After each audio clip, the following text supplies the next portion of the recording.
EPS pension धारकों के विषय में एक ताज़ा खबर लेकर मैं एक बार फिर आप लोगों के सामने हाजिर हो चुका हूं। जी हाँ दोस्तों, ईपीएफओ की तरफ से एक बड़ा अपडेट है। ईपीएफओ की तरफ से जो पेंशन प्राप्त कर रहे हैं या फिर जो ईपीएस 1995 पर जो मुद्दा चल रहा है उससे हट के थोड़ी सी न्यूज़ है। और ये न्यूज़ ये है कि आपको किस प्रकार से आवेदन करना है जिससे आपको हर महीने पेंशन का लाभ मिल सके। ठीक है, यानी ईपीएफओ का हर महीने आपको पेंशन का लाभ मिलेगा। और ये कैसे मिलेगा, आप देख रहे हैं एनके योजना फॉर यू। मैं आपको टोटल जानकारी इस वीडियो के अंदर दूंगा। दोस्तों यहाँ पर आपको बता दूं कि पेंशन धारकों के लेकर खबर है, तो यहाँ पर जितने भी पेंशन धारक और जो कर्मचारी हमारे वीडियो पर नए हैं वो चैनल को हमारे जरूर सब्सक्राइब कर ले और साथ ही बेल आइकन को प्रेस कर लेना, ताकि हमारे यूट्यूब चैनल पर जो वीडियोस डाली जाती है उसका नोटिफिकेशन आपको सबसे पहले मिल सके। बाकी मिलते हैं आपको न्यूज़ के बाद में, बताते हैं बाकी बातें। उस इससे पहले आपको बता दें कि चलते हैं, शुरू करते हैं इस वीडियो को और लेकर चलते हैं सीधा खबर की ओर।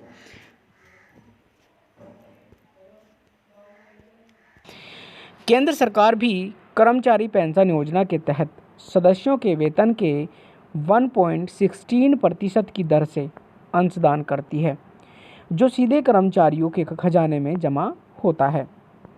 यदि सदस्य का वेतन 15,000 रुपये प्रति माह से अधिक है तो नियोक्ता का और केंद्र सरकार द्वारा देय अंशदान केवल उसके 15,000 रुपये के वेतन पर देय राशि तक सीमित होगा। कर्मचारी पेंशन योजना 16 नवंबर 1995 को शुरू की गई थी, यानी इसीलिए ईपीएस 95 इसको बोलते हैं। ठीक है, ईपीएस 95। तो ये जो पेंशन थी ये 16 नवंबर 1995 को शुरू की गई थी। अब कारखानों और अन्य प्रतिष्ठानों के सभी कर्मचारियों को इस योजना में शामिल किया गया है। कर्मचारी भविष्य निधि संगठन के तहत कर्मचारी के वेतन का 8.33% अंशदान का एक हिस्सा नियोक्ता द्वारा 15 दिनों के भीतर कर्मचारी पेंशन कोष में भेजा जाता है। केंद्र सरकार भी कर्मचारी भविष्य निधि संगठन के तहत सदस्यों के वेतन के 1.16% की दर से अंशदान करती है, जो सीधे कर्मचारियों के खजाने में जमा होता है। यदि सदस्य का वेतन 1,500 रुपये प्रति माह से अधिक है तो नियोक्ता और केंद्र सरकार द्वारा देय अंशदान केवल उसके 15,000 रुपये के वेतन पर देय राशि तक सीमित होगा। अनाथ बच्चों के लिए जो ईपीएफओ का प्लान है उसको सुन लेते हैं। देखिए, अनाथ बच्चों को पेंशन की राशि मासिक विधवा पेंशन का 75% होगी। प्राप्त होने वाली राशि कम से कम 750 रुपये प्रति माह होगी। अब 2 अनाथ बच्चों में से प्रत्येक को एक बार में 750 रुपये प्रति माह पेंशन राशि दी जाएगी।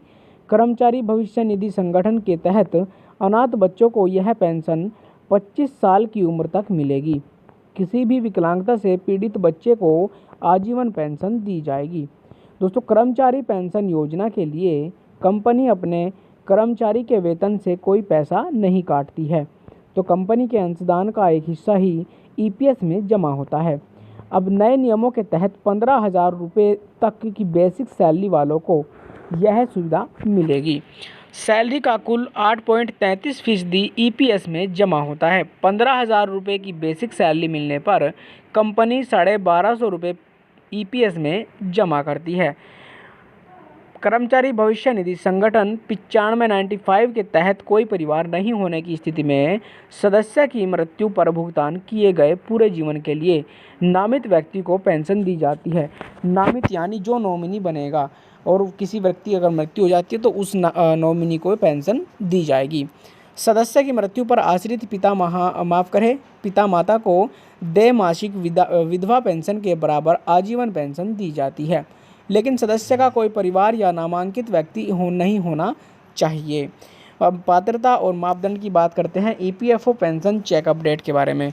देखिए, हमारी कर्मचारी भविष्य निधि संगठन 95 पेंशन योजना के तहत पेंशन लाभ पाने के लिए कर्मचारी को कम से कम 10 साल की सेवा करनी होगी। सेवानिवृत्ति की आयु 58 वर्ष है। सदस्य अपना कर्मचारी भविष्य निधि 50 वर्ष से कम आयु की दर से भी निकाल सकते हैं। अगर किसी कर्मचारी ने 10 साल से कम की सेवा पूरी की है लेकिन 6 महीने से अधिक की सेवा के बाद वह 2 महीने से अधिक समय तक बेरोजगार रहने पर कर्मचारी भविष्य निधि राशि निकाल सकता है।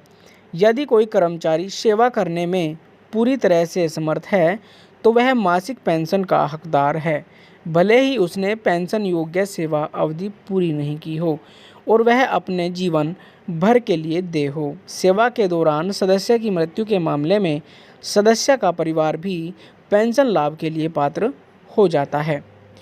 दोस्तों, ईपीएस नामांकन के लिए डिजिटल रूप से आवेदन करें तो किस प्रकार से आप आवेदन करेंगे, देखिए ईपीएफओ की वेबसाइट पर जाएं और कर्मचारियों के लिए सेवाएं विकल्प चुनें। सदस्य यूएएन ऑनलाइन सेवा पर क्लिक करें। अब यूएएन और पासवर्ड से लॉगिन करें। मैनेज टैब के तहत ई नॉमिनेशन चुनें। अब विवरण प्रदान करें, टैब स्क्रीन पर दिखाई देगा। अब सेव पर क्लिक करें। पारिवारिक घोषणा को अद्यतन करने के लिए हाँ पर क्लिक करें। एम्प्लॉयज़ प्रोविडेंट फंड ऑर्गेनाइजेशन परिवार विवरण जोड़े पर क्लिक करें। उसके बाद शेयरों की कुल राशि घोषित करने के लिए नामांकन विवरण पर क्लिक करें। इसके बाद सेव ईपीएफ नॉमिनेशन पर क्लिक करें। अगले चरण में ओटीपी जनरेट करने के लिए ई साइन चेक करें। आधार से जुड़े मोबाइल नंबर पर ओटीपी भेजा जाएगा। इन स्टेप्स के बाद अब आपका आवेदन पूरा हो जाएगा। दोस्तों, इस प्रकार आप अगर आवेदन करेंगे तो आपको पूरे माह पेंशन मिल सकती है। तो ये थी फिलहाल खबर आप लोगों के लिए। बाकी आपको मिलते हैं आने वाली अगली वीडियो में एक नई अपडेट के साथ। तब तक के लिए जय हिंद, जय भारत। बने रहे हमारे साथ, देखते रहे हमारा यूट्यूब चैनल।